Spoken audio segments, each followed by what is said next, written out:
హల్లెలూయా! దేవునికి స్తోత్రం. మనమందరం ఈ విధంగా కలుసుకోవటానికి అవకాశం ఇచ్చిన యేసుప్రభు వారికే సమస్త మహిమ, ఘనత, స్తోత్రం చెల్లిస్తూ ఈ వాక్యం వింటున్న వారందరికీ యేసుప్రభు వారి నుండి ఆశీర్వాదం, ఆరోగ్యం, ఐశ్వర్యం, సంతోషం, సమాధానం, నిరీక్షణ కలగాలని ప్రార్థిస్తూ ఈరోజు మనం పరిశుద్ధ గ్రంథం నుండి 72వ కీర్తన 20వ వచనం చదువుకుని ధ్యానించుకుందాం. యెషయి కుమారుడగు దావీదు ప్రార్థనలు ముగిసెను. దావీదు ఇశ్రాయేలుకంతా మహారాజు అయినా ఆయన ఒక తండ్రి కాబట్టి తన కుమారుడైన సొలొమోను కోసం ప్రార్థన చేస్తున్నాడు. రాజైన సొలొమోనును జ్ఞానంతో నింపమని, మంచి పరిపాలన అందించులాగున ఆశీర్వదించమని ప్రార్థిస్తున్నాడు. మీరు ఈ అధ్యాయం చదివారంటే మీకు ఇంకా బాగా అర్థం అవుతుంది. దావీదు ప్రార్థనల వలన దేవుడు సొలొమోనుకు యుద్ధం అనేదే లేకుండా విశ్రాంతినిచ్చారు. దావీదు కోరినట్టు మంచి జ్ఞానంతో, ఐశ్వర్యంతో నింపారు. సొలొమోనుకు ఉన్నంత జ్ఞానం, ఐశ్వర్యం మరెవ్వరికీ లేవు అనేంతగా ఆశీర్వదించారు. ఒక తండ్రి తన పిల్లల పట్ల చేసే ప్రార్థనను దేవుడు అంగీకరిస్తారు, ఆశీర్వదిస్తారు అనేందుకు సాక్షిగా నిలిచారు. మనం కూడా పిల్లల పట్ల శ్రద్ధగా దేవునికి మొరపెడితే వారికి ఎటువంటి సమస్యలు లేకుండా, ఏ చెడాలవాట్లకు పోకుండా దేవుని యందు స్థిరమైన విశ్వాసంతో దేవునికి గొప్ప సాక్షులుగా జీవిస్తారు. ఇది ఇంకా బాగా అర్థం కావడానికి ఉపమానం ద్వారా తెలుసుకుందాం. రాజు మంచి దైవభక్తుడు, మంచి విశ్వాసి. అతనికి మంచి విశ్వాసం గల అమ్మాయితో వివాహం జరిగింది. ఇద్దరూ ఎప్పుడూ దేవుని స్తుతిస్తూ ఆనందంగా జీవించసాగారు. ఒకరోజు ఇద్దరు కలిసి ప్రార్థన చేసుకుంటుండగా దేవుడు అతన్ని జాబ్ మానేసి సేవ చేయమని బోధించారు.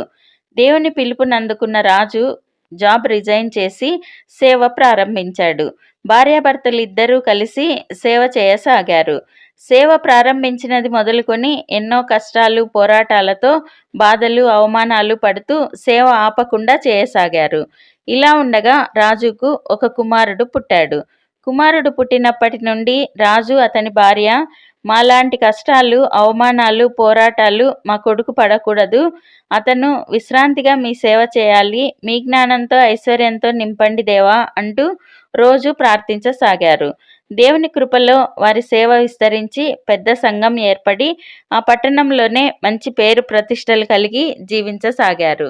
వారు ప్రార్థించినట్లు దేవుడు వారి కుమారునికి ఎటువంటి పోరాటాలు లేకుండా తండ్రితో పాటుగా దేవుని సేవ చేస్తూ మంచి సేవకుడిగా ఎదగసాగాడు. విలాప వాక్యములు 2వ అధ్యాయం 19వ వచనంలో, నీవు లేచి రేయి మొదటి జామున మొర్రపెట్టుము, నీళ్లు కుమ్మరించినట్లు ప్రభువు సన్నిధిని నీ హృదయమును కుమ్మరించుము. నీ పసిపిల్లల ప్రాణం కొరకు నీ చేతులను ఆయన తట్టు ఎత్తుము. ప్రతి వీధి మొగను ఆకలిగొని వారు మూర్ఛిల్లుచున్నారు.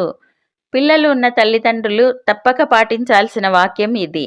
దావీదు మహారాజు కూడా సొలొమోను కోసం ఇలానే ప్రార్థించారు. మహారాజును, నాకేంటి, నేను తరాలకు సరిపడా సంపాదించేశాను, ఇంక నా పిల్లలు ఏ కష్టాలు లేకుండా జీవించగలరు అని అనుకోలేదు. ఎంతో తగ్గింపుతో దేవుని వద్ద మొరపెట్టేవాడు. అందుకే దేవునితో నా హృదయానుసారుడు అంటూ మెప్పును పొందగలిగాడు. తన పేరుతోనే యేసుప్రభు వారిని దావీదు కుమారుడా అంటూ పిలిపించుకునేలా జీవించాడు. తల్లిదండ్రులు ప్రతి ఒక్కరూ తప్పకుండా చేయాల్సిన ప్రార్థన పిల్లలు తప్పిపోకుండా దేవుని యందు నిలిచి ఉండాలని, ఎటువంటి కష్టాలు, పోరాటాలు లేకుండా విశ్రాంతిగా దేవుని యందు జీవించాలని. లేకపోతే ప్రతి వీధి మొగను ఆకలిగొని మూర్ఛిల్లుచున్నారు అంటున్నారు. అంటే డ్రగ్స్, తాగుడు, పబ్బులు అంటూ ఒళ్ళు తెలియకుండా వీధుల్లో పడిపోతున్నారు. ఎన్నో ప్రమాదాలకు గురి అవుతున్నారు. అలాంటి పరిస్థితి పిల్లలకు రాకుండా వారిని దేవుని భద్రతలో, దేవుని అగ్ని కంచెలో పెంచేలా ప్రార్థించాలి. కాబట్టి దావీదు మహారాజులా రేయి మొదటి జామున లేచి మనము పిల్లల కొరకు ప్రార్థించి పిల్లలను దేవునికి గొప్ప సాక్షులుగా, గొప్ప సేవకులుగా ఉండులాగున దేవుని కృపలో పెంచుదాం. ప్రార్థన చేసుకుందాం. ప్రభువా, దేవా, సర్వాధికారి తండ్రి, మీ పరిశుద్ధ పాదాలకు వందనాలు, స్తుతులు, స్తోత్రాలు నాయనా. మీరు మా జీవితాల్లో జరిగించిన మేలులన్నింటికీ వందనాలయ్యా. దేవా, రేయి మొదటి జామున లేచి మీ పిల్లల కొరకు ప్రార్థించండి అని నేర్పుతున్న తండ్రి, వందనాలయ్యా. దావీదు అలాగున ప్రార్థించి సొలొమోనుకు ఎటువంటి పోరాటాలు లేకుండా మీ జ్ఞానంతో మంచి పరిపాలన అందించేలా చేసి మాకందరికీ గొప్ప సాక్షిగా నిలబెట్టిన దేవా వందనాలయ్యా. తండ్రి, మేమందరం కూడా తప్పకుండా రోజు పిల్లల కొరకు ప్రార్థించులాగున మీ శక్తినిచ్చి సహాయం చేయండి. ఈ ప్రార్థనలో పాల్గొనే తల్లిదండ్రులు వారి పిల్లల కోసం ప్రార్థించులాగున వారిని ఆశీర్వదించండి. వారి పిల్లలను ఆశీర్వదించండి. వారికి ఏ కష్టాలు లేకుండా వారిని ఆరోగ్యంతో, ఐశ్వర్యంతో, మీ జ్ఞానంతో, ఘనతతో నింపి ఆశీర్వదించండి. వారిని అన్ని రంగాలలో గొప్ప చేసి ఆశీర్వదించండి. మేమందరం ఈ దేశానికి, ప్రపంచానికి ఆశీర్వాదకరంగా ఉండులాగున ఆశీర్వదించమని నజరేయుడైన యేసుక్రీస్తు నామంలో ప్రార్థిస్తున్నాం తండ్రి. ఆమెన్. Thank you Jesus. మీకేమైనా ప్రార్థన అవసరతలు ఉంటే కామెంట్స్లో తెలియజేయండి. మేము మీకోసం తప్పక ప్రార్థన చేస్తాము. దేవుడు మనకందరికీ సహాయం చేస్తారు. దేనికి కృంగిపోకండి, దిగులు పడకండి, నిరీక్షణ కోల్పోకండి, నిరీక్షణ కలిగి ఉండండి. Thank you Jesus. God bless you.